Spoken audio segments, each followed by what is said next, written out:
ಸಾಥಿ ಇದು ಎಷ್ಟು ಮಟ್ಟಿಗೆ ಯೋಗ್ಯ ಅನ್ನೋದನ್ನು ಇನ್ನೊಮ್ಮೆ ಚರ್ಚೆ ಮಾಡೋದು ಭಾಳ ಮಹತ್ವದ್ದು. ಯಾಕಂತಂದ್ರೆ ಇಲ್ಲೇ ವಿರೋಧಿಗಳು ಈ ರೀತಿಯಾಗಿ ಹೇಳ್ತಾ ಇದ್ದಾರೆ. ಮತ್ತು ಅದರ ಫಲ ಸರ್ಕಾರ ಇದ್ದು ಇಲ್ಲ, ಅದು ಗೂಢಚಾರಿಕೆ ಅಲ್ಲ, ಏನೂ ಅಲ್ಲ, ಕೇವಲ ವಂಚನೆ ಮಾಡುವವರನ್ನು ಕಳ್ಳರನ್ನು ಹಿಡಿಯುವಂಥದ್ದು. ಅದಕ್ಕಾಗಿ ಅಳವಡಿಸ್ಕೊಡ್ರಿ, ಏನು ತಪ್ಪಿಲ್ಲದ್ರೊಳಗೆ. ನಾವೊಂದು ಯಾವುದೇ ಈ ಒಂದು ಗೂಢಚಾರಿಕೆ ಮಾಡೋದಕ್ಕಾಗಲಿ ಮತ್ತೊಂದಕ್ಕಾಗಲಿ ಹೋಗುವುದಿಲ್ಲ ಅನ್ನೋದನ್ನ ಮಾತ್ರ ಸ್ಪಷ್ಟ ಆಗ್ತಾ ಇದ್ದಾರೆ. ಆದರೆ ಇದನ್ನೆಲ್ಲ ನಂಬೋದು ಹೆಂಗೆ ಅಂತ. ಯಾಕಂದರೆ ಈಗಾಗಲೇ ಪೆಗಾಸಸ್ ಬಗ್ಗೆ ಸಾಕಷ್ಟು ಚರ್ಚೆ ಆದ ದೇಶ ತುಂಬ.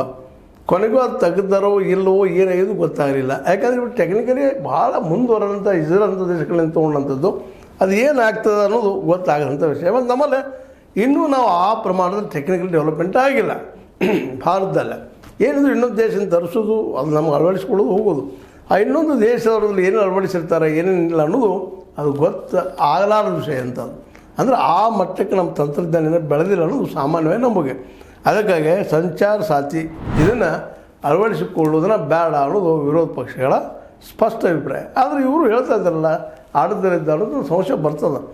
ಆದರೂ ಇಲ್ಲಿಯವರೆಗಿನ 11 ವರ್ಷಗಳ ಆಡಳಿತವನ್ನು ನಾವು ಈ ನೋಡಿದಾಗ ವಿಶೇಷವಾಗಿ ಈ ನಮ್ಮ ಮೋದಿ ಅವ್ರದ್ದು ಅದರಲ್ಲಿ ಪೆಗಾಸಸ್ ಬರ್ತದೆ, ಮತ್ತೊಂದು ಬರ್ತದೆ, ವಿರೋಧ ಪಕ್ಷ ಮೇಲೆ ಅನೇಕ ದಾಳಿಗಳು ನೋಡ್ತಾಯಿದ್ವಿ.